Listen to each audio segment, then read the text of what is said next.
অনিমা রান্না করে সবাইকে স্বাগত জানাই। আজ আমি একটা দুকার রান্না করব, তবে অন্যরকম। আপনারা দেখে নিন, আমি করে নিচ্ছি। এই দেখেন, চানার ডালগুলোকে সারা রাত ভিজিয়ে রেখেছি। এখন সয়াবিনটাও ভিজিয়ে রেখেছি। 1 ঘন্টা পর দুটোটা মিক্সড করে বেটে নিব। এখানে রয়েছে ডুমো করে কেটে রাখা আলু, জিরে গুঁড়ো, হলুদ গুঁড়ো, লঙ্কা গুঁড়ো, নুন রয়েছে, কাঁচা লঙ্কা, শুকনো লঙ্কা, তেজপাতা আর কালো জিরে, আর রয়েছে একটা টমেটো বেটে রাখা হয়েছে। চানার ডাল সয়াবিন একসাথে বেটে নিয়েছি। এইটা দিলাম অল্প নুন, হলুদ, কাঁচা লঙ্কা, জিরার গুঁড়ো আর গরম মশলা। এইবার মেখে নিচ্ছি। দেখেন আমি এইবার দিয়ে দিলাম কালো জিরে। এইবার মাথা চানার ডাল সয়াবিনগুলো দিয়ে দিলাম।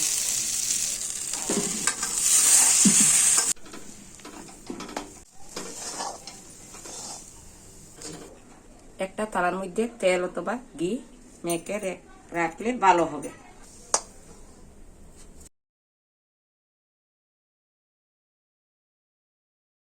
নুন হলুদ দিয়ে আলুগুলো ভেজে নিব।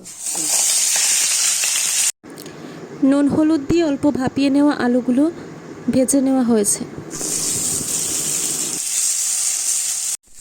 এই দেখেন, দুকাগুলো পিস পিস করে কেটে নিয়েছি।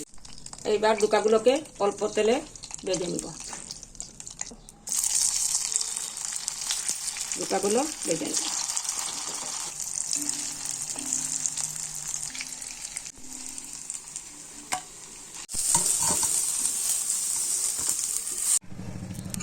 এবার অল্প মিশ্রণ মশলা মানিয়ে নিব। এই দেখেন, নুন দিলাম, হলুদ দিলাম, লঙ্কা গুঁড়ো দিয়ে দিলাম, অল্প জিরার গুঁড়া দিয়ে দিলাম,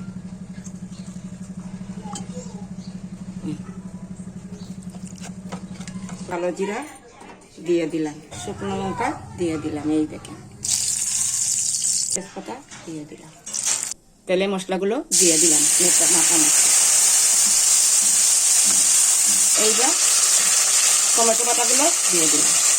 এইভাবে কষিয়ে নিলাম 5 মিনিট। এখন গরম মশলা দিয়ে দিলাম।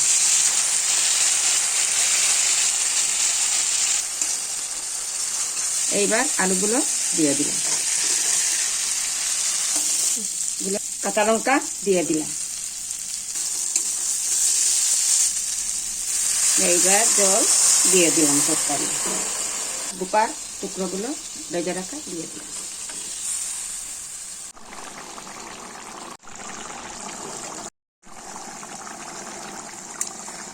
হয়ে গেছে, এইবার নামিয়ে নিচ্ছি।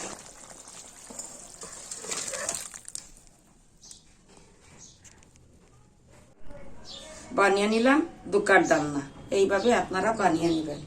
আর যদি ভালো হয় তবে অনিমা রান্নাঘরে সবাইকে জানাবেন। আর আপনারা এইভাবে করে কপালকেও দিতে পারবেন, রুটি লুচি দিয়েও খেতে ভালোবাসবেন। দেখেন, আপনারা সবসময় যদি চ্যানেলটি ভালো লাগে তবে লাইক, শেয়ার এবং সাবস্ক্রাইব করবেন। আর পাশে থাকা বেল আইকনটিকে ক্লিক করতে ভুলবেন না কিন্তু।